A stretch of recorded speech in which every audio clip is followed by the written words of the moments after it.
Communauté.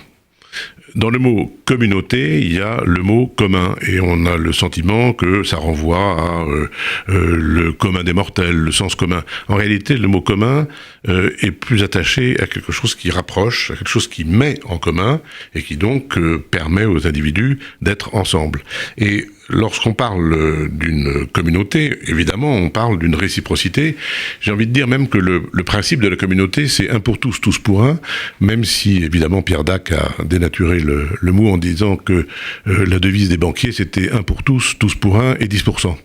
Mais lorsqu'on parle de communauté aujourd'hui, je constate que on met un S. On parle des communautés, la communauté juive, la communauté musulmane, la communauté homosexuelle, la communauté de tout ce que vous voulez, et la communauté des réseaux sociaux, puisqu'on est dans le monde des réseaux sociaux. Et je crois qu'il y a une réflexion à avoir sur la différence entre communauté au pluriel et communauté au singulier.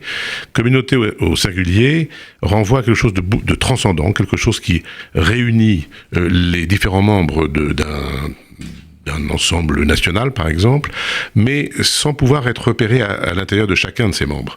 Et je crois que, par exemple, si on raisonne sur ce que c'est que la communauté française, c'est un pays qui s'est fabriqué en 1500 ans, 1800 ans, à partir de choses qui sont très difficiles aujourd'hui à définir, mais par exemple, l'intérêt général, chose qui est quasiment inconnue dans les autres pays du monde, l'intérêt général voulant dire qu'il faut bien trouver quelque chose de commun pour que l'ensemble des individus soient d'accord pour rester, pour vivre ensemble.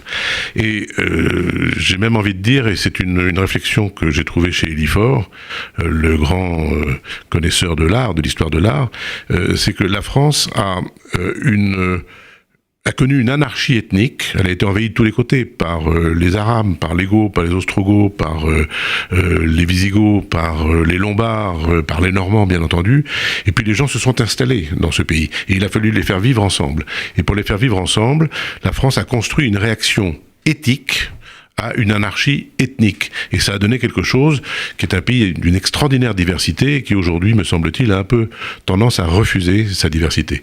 Donc si je devais définir de la manière la plus claire possible la communauté, je dirais que qu'il s'agisse d'un village ou qu'il s'agisse du monde entier, c'est la forme la plus élevée que peut atteindre un groupe et qui ne se réduit jamais à la somme de ses éléments.